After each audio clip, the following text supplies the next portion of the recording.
pukul 6 waktu Indonesia Barat. Radio Republik Indonesia Palembang dengan Warta Berita. Peringati Hari Kebebasan Beragama Nasional, masyarakat diminta dapat menjaga dan mendorong toleransi beragama di tengah kemajemukan bangsa. PJ Gubernur Sumsel meminta dilakukan percepatan penyelesaian pembangunan 5 flyover lintas Prabu Muli Muara Enim. Selamat pagi, Anda sedang mendengarkan Warta Berita Radio Republik Indonesia Palembang. Selain informasi tadi, sejumlah informasi lainnya juga akan kami hadirkan untuk edisi hari ini, Kamis 16 Januari 2025 bersama saya Dela Wawi. Inilah Warta Berita selengkapnya.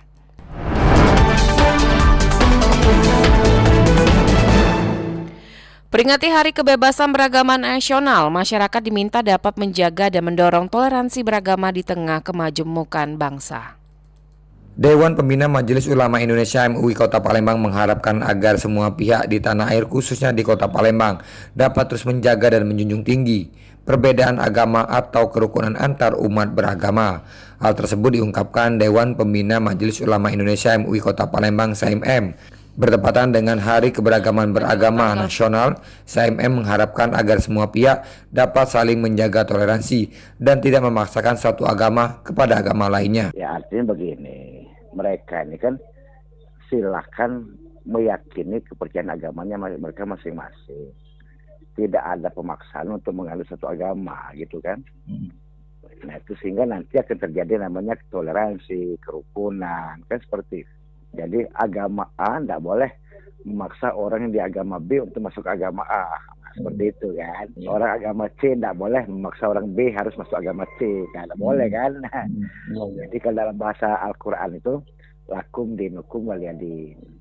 Agama untuk kamu, agamaku untuk aku. Nah, seperti itu. SAIMM juga mengharapkan agar pemerintah khususnya dapat terus menjaga dan terus menjamin kebebasan antar umat beragama untuk memeluk suatu agama sesuai dengan aturan dan undang-undang yang berlaku. Termasuk juga semua umat beragama dapat melaksanakan ibadah sesuai dengan ajarannya masing-masing. Dari Palembang, Sumatera Selatan, Aditya melaporkan. Sementara itu, Ketua Umum Forum Palembang Bangkit Idam Rianom mengungkapkan kerukunan umat beragama di Sumatera Selatan, khususnya Palembang saat ini cukup terjaga dan baik. Kemajemukan dan keberagaman yang terjalin antar lapisan masyarakat sejak zaman nenek moyang dan pendiri bangsa masih dipegang teguh hingga saat ini dan terus tetap dilestarikan. Idam dalam sesi perbincangan bersama RRI belum lama ini mengatakan hal ini tidak lain dikarenakan keteladanan yang ditujukan oleh para pemuka agama yang diteladani oleh segenap masyarakat. Sebagaimana kita ketahui bahwa Indonesia, khususnya Sumatera Selatan dan Kota Palembang ini, kerukunan umat beragama sangat baik. Karena apa? Karena di sini kemajemukan, keberagaman, kebinekaan itu sudah diwariskan oleh nenek moyang kita, pendiri bangsa dulu. Jadi sudah jauh-jauh sekali pada saat kita merdeka itu sudah diwariskan nilai-nilai kemajemukan, keberagaman. Jadi di sini tidak ada masalah soal kerukunan ini karena masih banyak sekali ulama-ulama masyarakat yang datang ke masjid-masjid, kemudian musola, kemudian para pemangku adat tetap menjaga adat dan budaya di Palembang ini terus alhamdulillah terus terjaga sehingga kerukunan umat beragama khususnya di Kota Palembang dan Sumsel umumnya ini baik dan kondusif. Ida menambahkan masyarakat yang masih menjaga dan memegang teguh nilai adat dan budaya di Palembang masih sangat banyak. Tidak hanya pada antar suku di Sumatera Selatan, toleransi keberagaman juga ditampilkan antar masyarakat kerukunan. Dengar berikut ragam komentar masyarakat.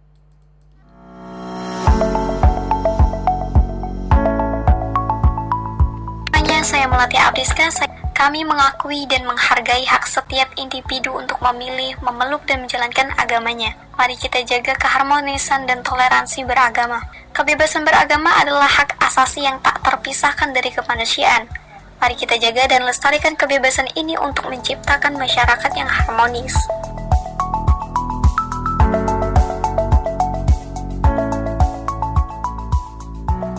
Perkenalkan, nama saya Aldi.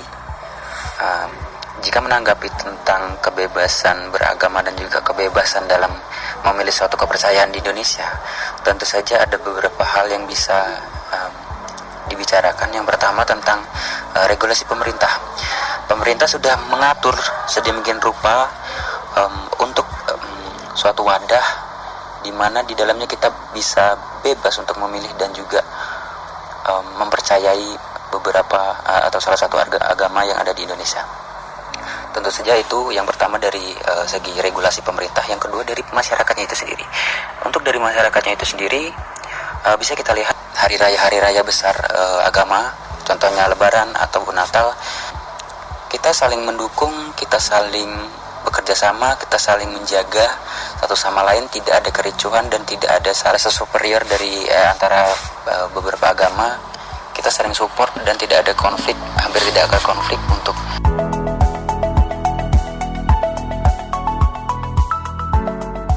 Hai semuanya, nama saya Amelia Salsabila. Menurut saya, Hari Kebebasan Beragama Nasional adalah hari di mana kita meningkatkan hak asasi manusia untuk beribadah tanpa diskriminasi. Penting untuk menghormati perbedaan kepercayaan, mendorong dialog antara agama, dan menciptakan kedamaian dalam masyarakat. Dengan merayakan hari ini, kita menegaskan komitmen untuk saling menghormati. Pendengar, berikut wawancara singkat kontributor Muhammad Maulana bersama Bapak Abadil yang merupakan Kepala Kantor Kementerian Agama Kabupaten Banyuasin. Baiklah pendengar, dimanapun Anda berada, saat ini saya bersama Bapak Abidil yang merupakan Kepala Kantor Kementerian Agama Kabupaten Banyuasin. Selamat pagi Bapak. Pak, dalam rangka peringatan Hari Kebebasan Beragama Nasional nih Pak, yang jatuh pada tanggal 16 Januari. Nah, ini Pak, maksud dari kebebasan beragama ini nih yang bagaimana Pak? Apakah maksudnya setiap orang itu melakukan aktivitas agama dengan semaunya sendiri Pak? Ya, terima kasih. Jadi begini, Indonesia kan menghargai agama-agama dan membebaskan pemeluk-pemeluknya untuk melakukan aktivitas keagamaan, ya. Tapi begini, bukan berarti bebas itu tidak ada batasan, gitu kan? Makanya ada istilah moderasi beragama. Moderasi beragama itu adalah cara beragama mengambil jalan tengah, begitu kan? Kita bebas melakukan aktivitas keagamaan, tapi dengan catatan tidak mengganggu orang lain, gitu kan? Tidak mengganggu beragama orang lain, seperti itu. Itu maksudnya, ya.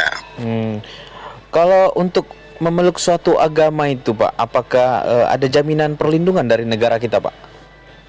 Jelas dalam Undang-Undang Dasar kan kita pemeluk negara menjamin menjamin masyarakatnya untuk memeluk dan menyelenggarakan agamanya masing-masing. Itu sudah dijamin oleh negara dan dijamin oleh undang-undang, gitu. Terus kalau untuk kondisi umat beragama di Kabupaten Banyuasin saat ini menurut Bapak gimana Pak?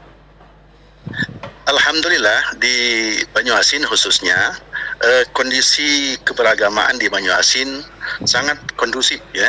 Terbukti beberapa event acara-acara keagamaan, misalnya ketika ada umat Islam melakukan acara-acara agama keislaman, maka umat-umat lain juga menjaga kondisivitas itu. Termasuk juga kayak kemarin kan ada acara keagamaan Kristiani kayak gitu, Natalan. Agama Islam juga menjamin kedamaian, sehingga pemeluk agama yang melakukan aktivitas itu melakukan perayaan aktivitas keagamaan dengan nyaman dan damai, seperti itu. Kalau menurut Bapak sendiri nih Pak, saat ini kan sebenarnya tingkat toleransi umat beragama di Indonesia ini kan sangat tinggi Pak ya. Nah, mungkin ada beberapa organisasi yang bisa dikatakan mungkin organisasi yang basisnya itu garis keras mungkin Pak, agama garis keras. Nah, kalau Bapak melihatnya sendiri bagaimana itu Pak? Inilah pemerintah, dalam hal ini Kementerian Agama khususnya, dari beberapa tahun yang lewat mencanangkan apa yang disebut dengan moderasi beragama, kan begitu. Jadi kita mengambil moderasi itu kan moderat itu tengah, gitu kan. Jadi yang di pinggir kita tengahkan dan seperti itu. Jadi untuk aliran-aliran keras yang yang berpendapat bahwa tidak boleh agama-agama tertentu untuk melakukan aktivitas pelaksanaan keagamaan di Indonesia, itu tidak boleh. Jadi kita diberikan kebebasan, dan itu aliran keras itulah yang disebut dengan bukan moderat namanya kan. Jadi aliran-aliran yang bukan moderat, seperti itu. Oh, seperti itu. Nah, ini yang terakhir nih Pak, apa harapan Bapak secara individu dan mungkin secara instansi ke depan untuk umat beragama di seluruh Indonesia, khususnya Kabupaten Banyuasin, Pak?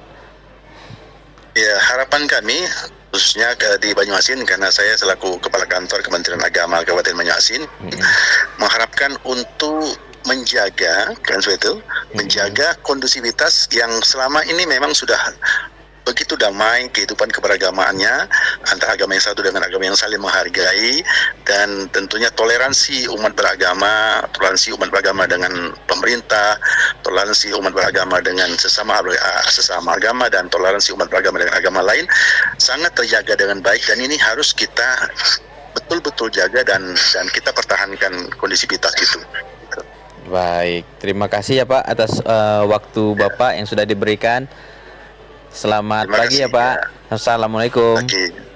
Waalaikumsalam warahmatullahi wabarakatuh. Ya, baiklah mendengar, demikian wawancara singkat saya bersama dengan Bapak Abadil yang merupakan Kepala Kantor Kementerian Agama Kabupaten Banyuasin.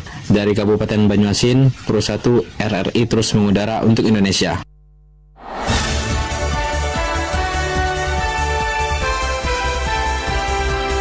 Warta Berita Radio Republik Indonesia Palembang.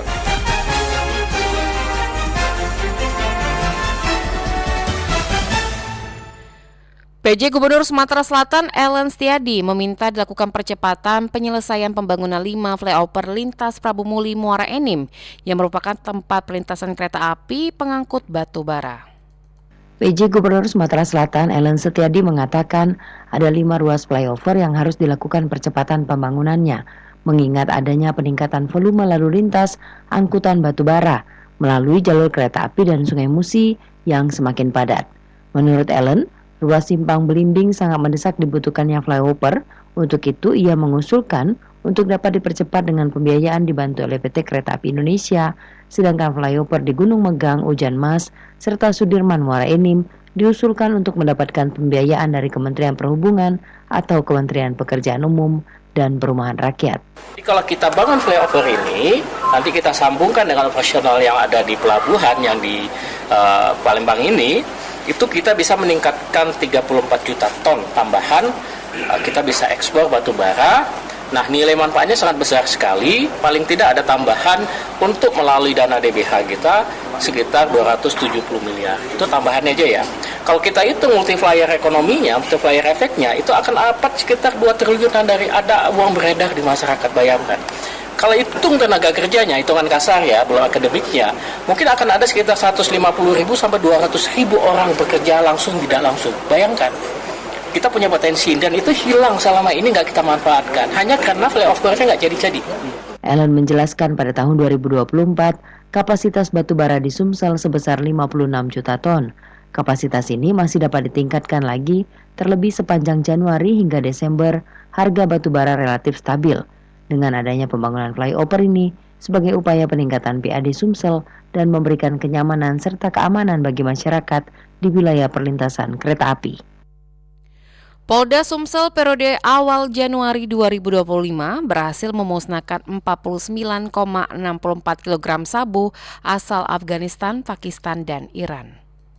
Kepolisian daerah Sumatera Selatan berhasil memusnahkan 49,64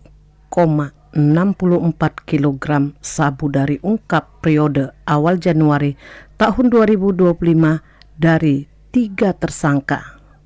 Kapolda Sumatera Selatan Irjen Polisi Andirian Jayadi di Palembang kemarin mengatakan sebanyak 49,64 ribu kilogram sabu yang merupakan narkotika golongan 1 bukan tanaman dimusnahkan dan pihaknya berhasil meringkus 3 tersangka. Dari pemusnahan tersebut berhasil menyelamatkan 490.640 jiwa generasi anak bangsa. Pemusnahan barang bukti narkotika tersebut merupakan pelaksanaan amanah dari Undang-Undang Nomor 35 Tahun 2009 tentang narkotika pada pasal 91 ayat 2. Juga merupakan salah satu program Hasta Cita Presiden untuk mendukung program tersebut di mana narkoba merupakan kejahatan yang sangat memprihatinkan. Pemusnahan barang bukti narkotika hasil pengungkapan oleh jajaran Direktorat Reserse Narkoba Polda Sumsel bekerja sama dengan Direktorat 4 Tipit Narkoba Bareskrim Polri.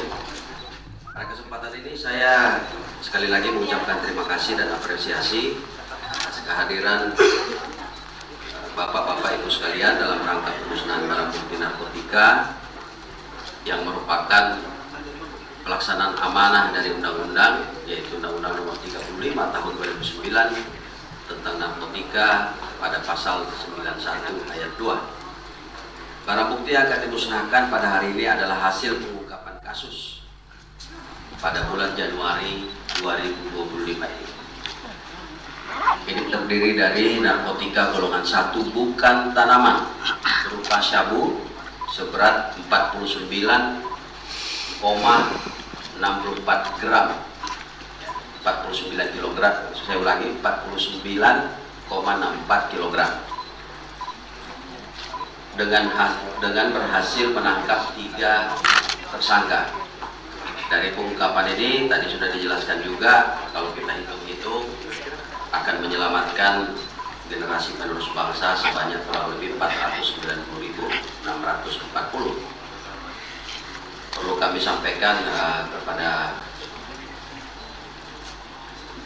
publik bahwa pengungkapan dan pemberantasan narkoba ini juga merupakan salah satu dari program Hasta Cita Bapak Presiden.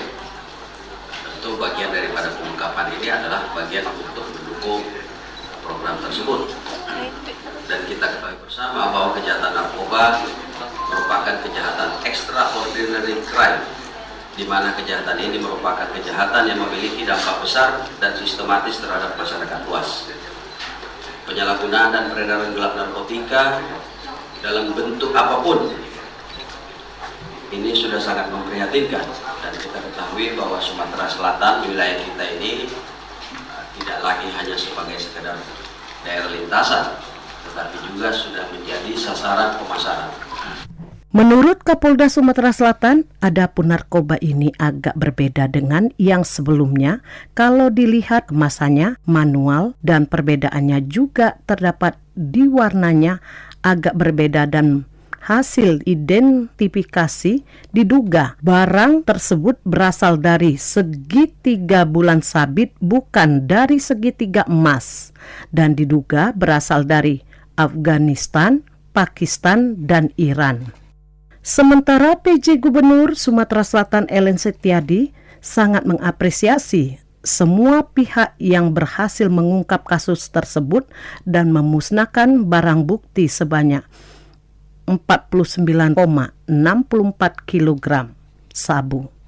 Menurut Ellen Setiadi, jumlah generasi anak bangsa yang berhasil diselamatkan sebanyak 5% dari total penduduk Sumatera Selatan, dan ini merupakan angka yang luar biasa. Tentu kami memberikan apresiasi kepada Bapak Kapolda dan seluruh stakeholder Polda Metro Jaya, kemudian juga dari Kajati dan seluruh instansi yang berkaitan dengan penanganan narkoba ini. Bapak Ibu sekalian, tadi sudah disampaikan oleh Pak Kapolda bahwa memang wilayah kita secara geografis menjadi lintasan narkoba. Kalau lintasan mungkin masih mudah kita atasi, tetapi seperti yang dilaporkan tadi bahwa tidak hanya sebagai perlintasan atau tempat transit dari barang-barang narkoba ini, tetapi sudah menjadi pengguna, pengedar, dan ini tentu dan pasar. Karena bagaimanapun juga, Bapak Ibu sekalian, Sumatera Selatan dengan perekonomian yang semakin meningkat itu tentu kesejahteraannya sudah mulai meningkat, uang beredar juga sudah banyak, potensi pasar narkobanya juga semakin meningkat. Sebelum dilakukan pemusnahan, petugas laboratorium forensik cabang Polda Sumatera Selatan melakukan pengecekan kadar amfetamin dan metamfetamin yang terkandung di dalam sabu tersebut. Pemusnahan dihadiri Pangdam 2 Sriwijaya dan Lanal dan Lanut Kabinda Palembang, Kejati Sumatera Selatan, Ketua GAN Sumatera Selatan, BNN Sumatera Selatan, dan sejumlah tokoh masyarakat. Lamsihar Silitonga melaporkan.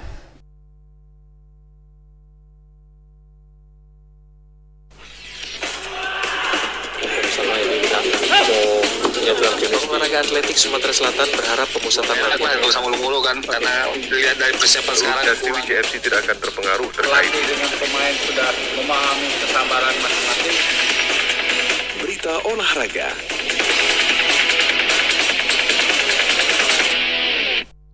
Kejuaraan Sriwijaya Cup Mini Luge Slow Fits diharapkan menjadi wadah untuk menggali potensi atlet-atlet berbakat dari daerah.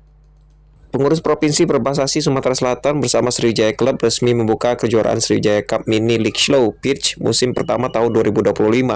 Kejuaraan ini menjadi bukti nyata komitmen Pengprov Perbasasi Sumsel dalam menghadirkan lebih banyak acara olahraga di daerah.